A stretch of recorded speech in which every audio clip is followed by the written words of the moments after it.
Você conhece esses rostos? Não?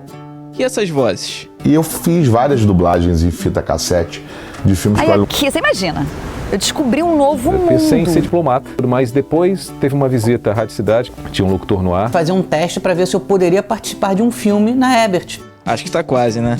Então vê se reconhece agora. Diminuindo! Eu estou perdendo altitude! Era pra lembrar que você tava pagando o mic que eu era o cara mais bonito da vizinhança. Isso aí é maquiagem pra cadáveres, é maquiagem pra defunto! Puxa, pra que você tem braço? A dublagem está presente na vida de todos nós, seja na criança com os desenhos animados ou no adulto com séries e filmes. Hoje em dia, a dublagem está até mesmo nos jogos de videogame, o que torna o trabalho dessas pessoas muito marcante em nossas vidas. Eu descobri que eu queria ser dublador, eu mudei para um prédio, um dos moradores era um casal, que era o Mário Jorge e a Mônica Rossi. O meu presente de aniversário, dos 6 anos de idade que eu fiz, foi uma fita com toda a turma do He-Man me dando parabéns. E aquilo foi um momento mágico na minha vida. Eu virei atriz para ser dubladora, porque a dublagem me puxou pelo pé. Quando eu vi um tijolinho no jornal de curso de dublagem. E aí eu, na época, estava amamentando a minha filha mais velha, deixei a minha filha com a minha mãe e fui fazer uma aula experimental, para ver o que era. E aí, chegando lá, eu fiz a aula e eu descobri que eu levava jeito para aquilo. Começou quando eu era criança e assistia aos desenhos dublados e não sabia que eles eram dublados. E quando eu descobri foi fantástico. Eu pensei assim, caramba, eu acho que eu quero fazer isso. E eu fui fazer teatro para poder melhorar a minha interpretação. No curso de teatro, depois de tirar o registro de ator, né, o DRT, as pessoas falaram, olha, colegas de curso, né, eu vou fazer dublagem. Eu falei, poxa, eu acho que vou fazer dublagem também. O estúdio de dublagem mais famoso do Brasil foi o Herbert Richards, que você deve conhecer dessa chamada. Versão brasileira Herbert Richards. O estúdio dominou 80% do mercado da dublagem brasileira e teve seu fim em 2009, após a morte do seu fundador. No início desse ano, o acervo que ainda estava no local foi retirado por alunos do curso de Cinema e Audiovisual da UF e encaminhado à Cinemateca do Museu de Arte Moderna, o MAM. O seu Herbert, ele simplesmente trouxe a dublagem para o Brasil. O Walt Disney, quando ia lançar um filme, chamava o seu Herbert na casa dele, para o seu Herbert ver o filme e depois trazer o filme para o Brasil para ser dublado dentro da Herbert Richards. Com o tempo, o mercado foi mudando, a globalização veio acontecendo e ele foi ficando doente. Outras pessoas começaram a ter que administrar o negócio, porque ele já não tinha mais saúde para isso. E, infelizmente, a Herbert foi caindo, e chegar ao ponto de falir. Ele morreu, e a gente tinha certeza que quando o seu Herbert morresse, a Herbert Richards não ia durar muito e não deu outra. Quando se fala em dublagem no Brasil, eu acho que o ponto primeiro é Herbert Richards. A partir disso, vem toda a história. Hoje você tem a tecnologia, né? Antigamente, por exemplo, você dublava todo mundo na bancada. Então o envolvimento era maior. Hoje em dia ele está mais mecânico. O que acontece hoje é que o teu processo de ator, ele é mais feito com você do que com o outro. O processo de dublagem é bem complexo. Existem muitas fases entre o material bruto e aquele que chega em sua casa. No início da produção, o material chega na empresa, é encaminhado para um tradutor, volta para a empresa, vai para o diretor, ele vê o filme, escala os atores junto com a empresa e aí sim chegamos no momento da gravação. Mas não para por aí. Depois de gravado, o áudio é checado, mixado e aí sim enviado para o cliente. Não é tão fácil quanto parece, anotou? O diretor de dublagem, ele é responsável pela dublagem do projeto. Então ele tem que assistir a obra para decupar todas essas informações e sintetizar. É o cara que tem o olhar do espectador. Então o diretor escala o filme, cuida da versão brasileira junto com o dublador, cuida do sincronismo, dirige os atores e é o responsável pela parada toda. Se der algum problema, cai em cima do diretor. Vou ser bem honesto com você, pode? Claro. Tá bom. Tem um critério do cara é meu amigo, eu vou escalar ele. Tem um critério do cara faz mais barato, eu vou escalar ele. E tem um critério, que é o critério, eu tenho uma obra que eu vou respeitar, eu vou encontrar a melhor voz para aquela pessoa e não importa se eu tenho uma relação pessoal com ele ou não. E isso é o meu critério. Hoje em dia muita gente faz dublagem só para fazer embrulha e manda, não tem um lado artístico E isso gera muitas críticas dos fãs e das pessoas que gostam de uma boa dublagem, porque assistem a um produto mal dublado na TV a cabo e acabam taxando como toda dublagem é ruim. Isso não é verdade. E que eu entendo essa questão da crítica, mas ao mesmo tempo nós temos aqui a dublagem que é elogiada constantemente. As pessoas pensam que é apenas desenho animado. Isso é um erro. A gente recebe elogios constantes de diretores que talvez você já tenha ouvido falar, um tal de Spielberg, um tal de J.J. Abrams. Quando você escuta uma coisa que está muito bem dublada, você não sabe que ela está dublada. Tem que estar com uma versão brasileira impecável. Quando eu digo versão brasileira, é porque o texto que vem pra gente no estúdio é um texto traduzido. Só que quem faz a versão brasileira sou eu, que estou dublando, e o diretor ou a diretora que está me dirigindo. A gente é que vai adequar aquele texto àquela labial, naquele filme, naquele contexto. Às vezes uma palavra que a gente está procurando, cara, demora assim uma semana, mas para ter a palavra. Porque eu acho que o trabalho ele tem que ter aquela qualidade que eu presenciei, que eu vi, e a qualidade que fez com que eu me apaixonasse pela profissão. Então assim, se eu tenho bons atores dentro de estúdio, o diretor consegue levar esse ator aonde ele quer para aquele personagem. Então assim, se eu tenho uma versão brasileira impecável e tenho bons atores dublando, não tem como dar errado. Eu acho que o trabalho tem que ser feito com muito cuidado, com muita atenção. A versão brasileira, ela não pode deturpar a obra estrangeira. Uma particularidade da profissão do dublador é a falta de uma rotina. Principalmente na nova realidade em que os dubladores não são funcionários fixos das empresas, como eram antes na extinta Herbert Richards. Só no Rio de Janeiro são mais de 10 estúdios espalhados por diferentes bairros e os horários são combinados poucos dias antes das gravações. O dublador não tem rotina, né? Ponto 1 para um dublador, sabe? Quem quiser ser dublador, não existe rotina. Eu preciso ter o meu dia disponível para que os estúdios me liguem.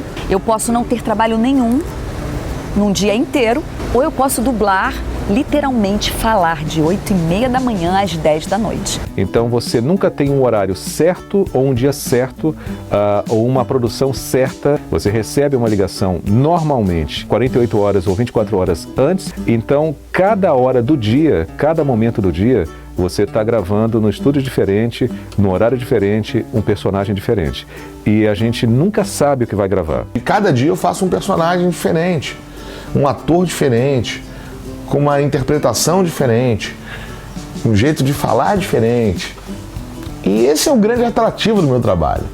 Imagina eu no escritório fazendo as mesmas coisas todos os dias. Você já dublou em japonês? Já. Eu fiz um desenho antigo chamado Gaku no Kaidan, Histórias de Fantasma. E a coisa mais engraçada era que uma das primeiras frases do texto era assim, vamos supor, né? Eu vou matar você, a sua família, seu pai, sua mãe, sua namorada, irei atrás dos seus amigos, matarei o seu cachorro, jogarei sal na sua terra e depois destruirei sua casa. Aí o original falava, oh não, mana. Aí você fala...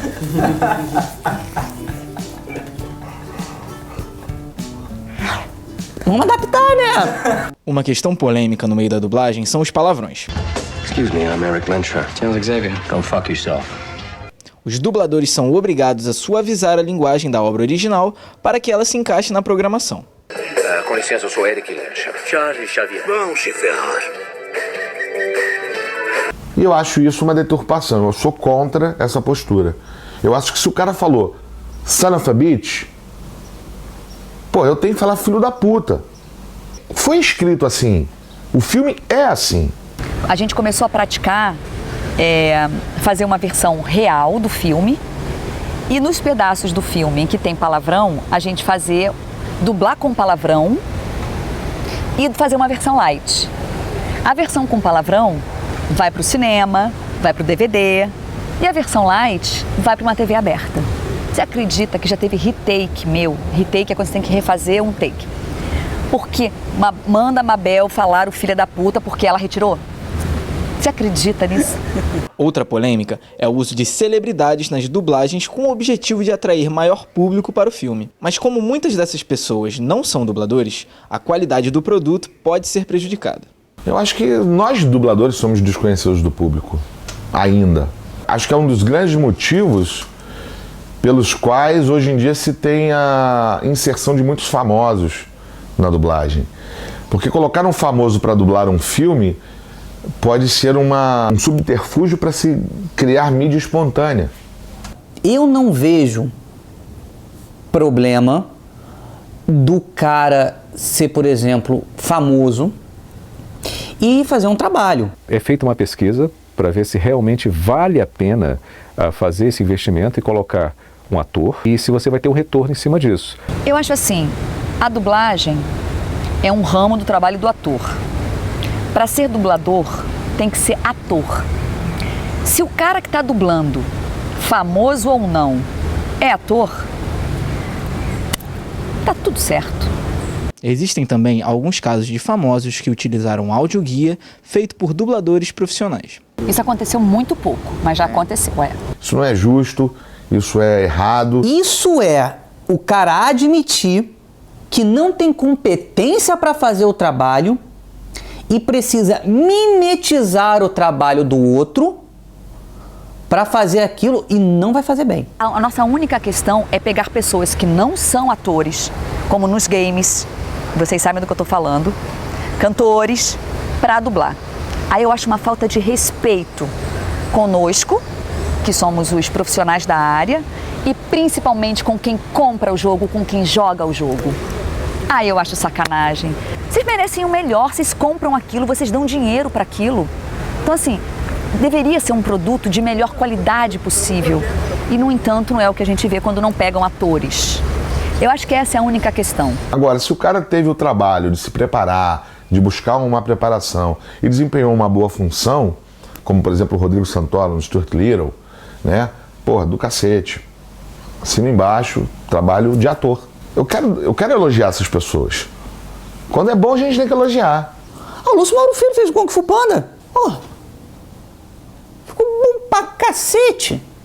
Fez teste. Agora, se o cara é um desinteressado, só tá fazendo pela grana, bicho, vai continuar fazendo o seu trabalho ou então vai estudar para aquilo. A obra fica acima de todo mundo. E se esses caras que fazem isso não têm respeito, desculpa. Eles não têm respeito pelo trabalho deles. Não existe um preconceito. O que existe é, vamos fazer um trabalho bom para que não falem mal do trabalho que eu amo. Para aquele cara que é famoso, ele daqui a pouco vai estar fazendo um filme, vai estar numa novela, vai estar... Ele nem ligou para aquilo. Se ele for lá pelo dinheiro. A dublagem não é apenas um ramo do entretenimento, mas serve também como via de inclusão. A versão brasileira acolhe deficientes visuais, idosos, crianças e pessoas com pouca escolaridade. O que é a dublagem pra mim? Perguntar? Porra. Eu sou uma apaixonada por dublagem. Eu virei atriz para ser dubladora. Eu digo que a dublagem, ela representa tudo em minha vida. Tudo que eu conquistei, tudo que eu consegui, a família que eu construí. Dublagem para mim é você poder viver cada momento do dia uma emoção diferente, tá? E é uma coisa apaixonante. Eu já tentei sair da dublagem algumas vezes, passei em concurso público, fiz outras faculdades, mas nunca foi o meu objetivo, a minha paixão. Meu envolvimento é sempre emocional. É onde, na minha disponibilização, que eu tenho a humildade de dar o lugar para um personagem usar o meu veículo corpóreo, é onde eu me torno mais humano. E nesses 20 anos, eu pude e posso fazer tudo o que a carreira de uma atriz, o que o ofício de uma atriz permite. De tudo isso aí, o que faz o meu olho brilhar todo santo dia é a dublagem. E assim, eu acho que as pessoas têm que ter paixão pela vida e por aquilo que elas fazem. Eu fico fascinada pelo nosso dia a dia. Eu vim aprendendo todo santo dia, cada trabalho que eu fazia dentro do estúdio. E amanhã, quando eu for dublar, eu vou estar aprendendo de novo. Dublagem para mim é isso. É você não apenas chegar no estúdio, você tem um texto ali, microfone, você olha para a imagem, olha para o texto, você fala junto com a boca, interpreta e vai para casa e ganhei tanto. Vai para outro estúdio, ganhei tanto e tal. O meu envolvimento com a dublagem, ele é emocional nesse sentido. E isso é dublagem para mim. Olhar o mundo com os olhos que não sejam seus, talvez seja a coisa mais divina na profissão. Eu adoro dirigir atores quando eu posso. Então, assim, a dublagem para mim foi a minha melhor escolha. Então a dublagem para mim é esse aprendizado, é o meu amor, a minha paixão e o meu aprendizado.